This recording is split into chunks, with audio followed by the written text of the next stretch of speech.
안녕하세요. 돈 파는 가게 대표사원 김강주입니다. 지난번에 우리는 연금보험을 연금으로 받는 것이 좋을까요? 아니면 일시금으로 활용하는 것이 좋을까요? 하는 사례를 함께 공부해 보았습니다.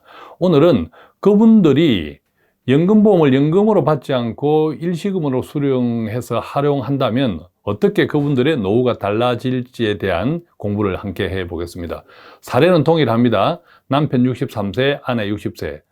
남편과 아내가 다 질환이 있습니다. 아내는 관절염, 남편은 고혈압. 그래서 건강이 좋지 않기 때문에 일하기는 힘든 형편. 현재 집이 3억 원짜리가 있습니다. 목돈 3천만 원도 있습니다. 그동안 조금 까먹고 있었죠. 일을 못하고 생활비가 부족해서.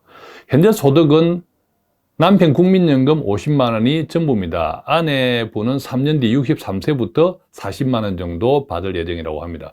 그런데 월 생활비는 250만 원인데 돈이 200만 원 정도가 부족하죠. 그래서 지금 목돈 3천만 원에서 계속 까먹고 있는 형편.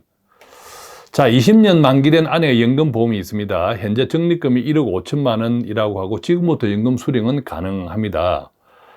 자, 그랬을 때 종신연금으로 수령할 때 연 700만 원, 매달 약 60만 원 정도 받는데, 그래서 종신연금을 받는 것이 좋을까요? 라는 것이 앞에서 나누었던 우리가 사례입니다.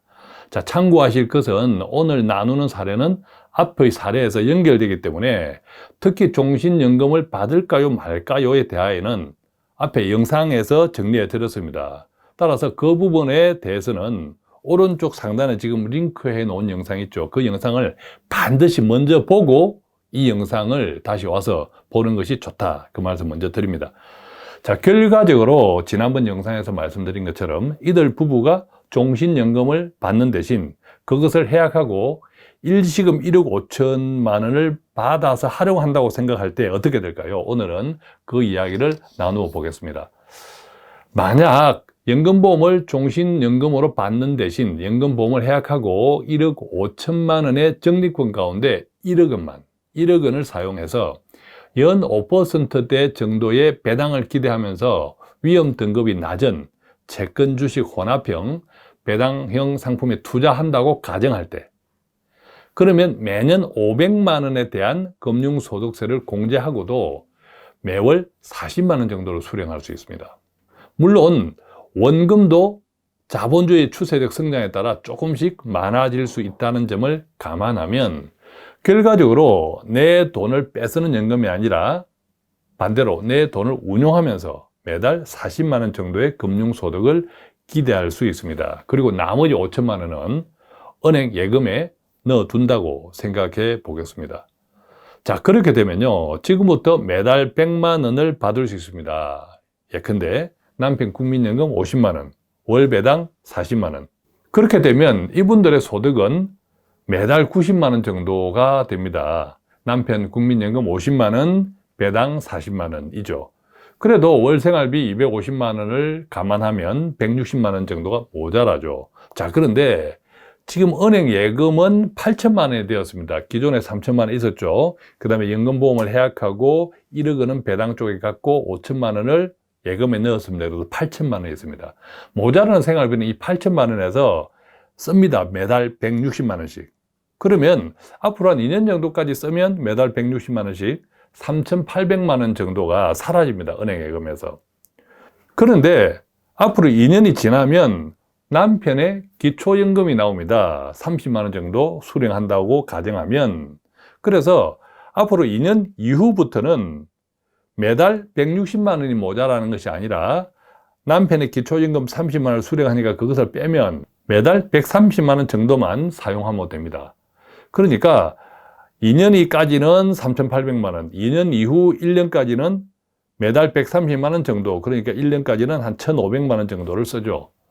자, 그런데 그 이후 2년까지, 즉 지금부터 3년까지는 그렇게 썼고 그 3년째 되는 그때로부터 2년까지는 매달 생활비가 조금 줄어듭니다. 예금에서 인출을 해야 되는 돈이. 왜냐하면 3년이 지나면 지금부터 아내가 국민연금 40만 원을 받잖아요. 40만 원을 받으니까 월 130만 원 모자라던 것이 아내가 40만 원 국민연금을 받으면 90만 원만 모자라게 되는 거죠.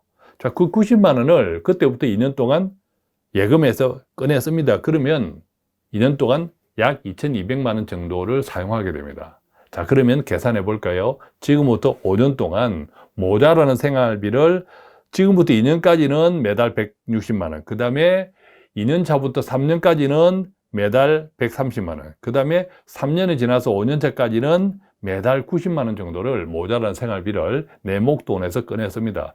이 세 가지를 다 합해보면 5년 동안 약 7,500만 원이 사용한 계산이 나옵니다. 물론 그 기간 동안 은행 이자는 반영하지 않았습니다.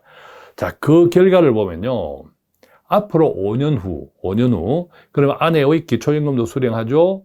부부가 같이 받으면 좀 감액을 하잖아요. 그것을 감안했을 때 앞으로 5년 후에는 월 200만 원 정도의 소득이 생겨요. 생각해 볼까요?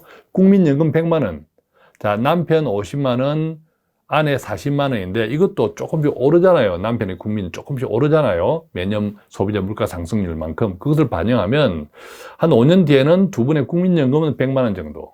그 다음에 기초연금도 계속 오르죠. 계속 오르는데 부부 감액을 감안해도 앞으로 계속 오른다는 것을 감안하면 기초연금 두 분 합하면 60만 원 정도. 그 다음에 월 배당 40만 원 계속 나오죠. 그래서 이 세 가지를 합하면 200만 원 정도, 앞으로 5년 후 200만 원 정도가 만들어지는 거죠. 그래도 월 생활비 250을 따지면 50만 원이 부족하죠. 연간으로 따지면 600만 원이 부족합니다. 그럴 때는 현재 1억 원이 투자되고 있는 채권 주식 혼합형 배당형 상품에서 3천만 원 정도를 쑥 인출합니다. 왜? 이 상품은 언제든 인출이 가능하니까. 자, 그러면 또 계산해 볼까요? 원래 목돈 8천 있었죠. 8천에서 그동안 생활비로 사용하고 7,500만 원을 사용하고 500만 원 남아있죠. 그 500만 원 남은 돈과 현재 배당형 상품에서 3천만 원 정도를 인출해서 보태면 3,500만 원이잖아요. 이 3,500만 원을 또 계속 모자라는 생활비, 또 비상예비자금으로 쓰면 됩니다. 즉 매달 부족한 생활비 50만 원을 아내가 70세 되는, 왜냐하면 그때 주택임금을 가입하려고 했잖아요. 아내가 70세 되는 5년 동안 사용하면 1년에 600만 원이니까 5년이면 3천만 원이 필요하죠. 그러니까 지금 우리는 3,500만 원을 만들어 두었는데 매달 50만 원씩 아내가 70세 되는 5년 동안 사용하면 30만 원 정도 사용이 되는 거죠. 자, 그렇게 이제 10년이 되었습니다. 10년 후가 되면 아내 나이 70살이 됩니다. 마침내. 그때 월 소득은요 305만 원 정도 됩니다. 생각해 보겠습니다. 국민연금 계속 오르잖아요.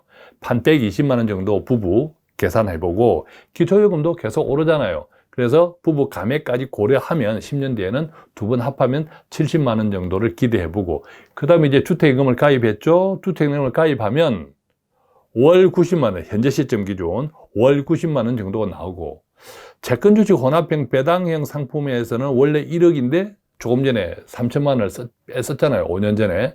그럼 7천에서 배당은 매달 25만 원 정도가 나옵니다. 이 돈을 다 합하면 이분들의 월 소득은 305만 원 정도가 됩니다. 자, 조금 복잡하지만 이렇게 정리해 드렸는데 이때 중요한 사실. 내 집 살아있죠? 그 다음에 필요한 생활비 이상의 소득이 생기죠? 월 배당 받는 목돈 7천도 살아있습니다. 물론 이 7천만 월 배당 받는 목돈은 원금 상승은 전혀 반영하지 않았습니다. 자, 그래서 이 돈도 만약의 경우 치료비나 비상예비 자금 등으로 활용할 수 있다는 뜻입니다. 물론 그 돈을 7천만 원을 활용하지 않아도 월 생활비는 아무런 문제가 없습니다. 그런데 돌이켜보면 만약 연금보험을 종신연금으로 선택했다면 목돈은 이미 다 사라졌을 겁니다. 그죠?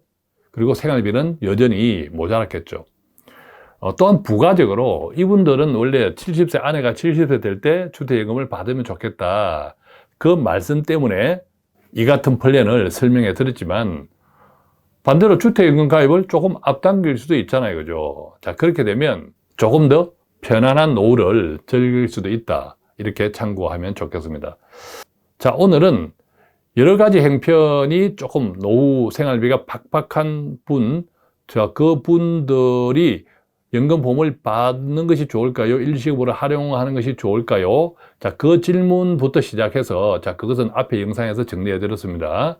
그 다음에 만약에 연금보험을 연금으로 수령하지 않을 때 일시금으로 받아서 활용할 때 어떻게 되는지까지 자세하게 시뮬레이션을 해 드렸습니다. 그래서 노후는 내가 돈이 있든 없든 간에 노후가 굉장히 길잖아요. 길기 때문에 어떻게 될 것이다, 내 돈이 어떻게 활용하면 어떻게 될 것이다 라는 것을 조금 이렇게 그림을 그려보면 좋겠습니다. 즉 설계, 계획을 좀 해보시면 조금 더 뚜렷하게 우리들의 미래 노후 생활이 어떤 모습일까 하는 것이 조금 그려집니다. 자, 그것을 바탕으로 지금 내가 가지고 있는 여러 가지 자산들을 어떻게 활용할 수 있을지도 조금 개념 정리가 된다는 건 참고하시고, 오늘 영상도 노후를 조금 더 편안하게 내가 가진 행편껏 편안하게 살아가시는데 조금 도움이 되었으면 좋겠습니다. 고맙습니다.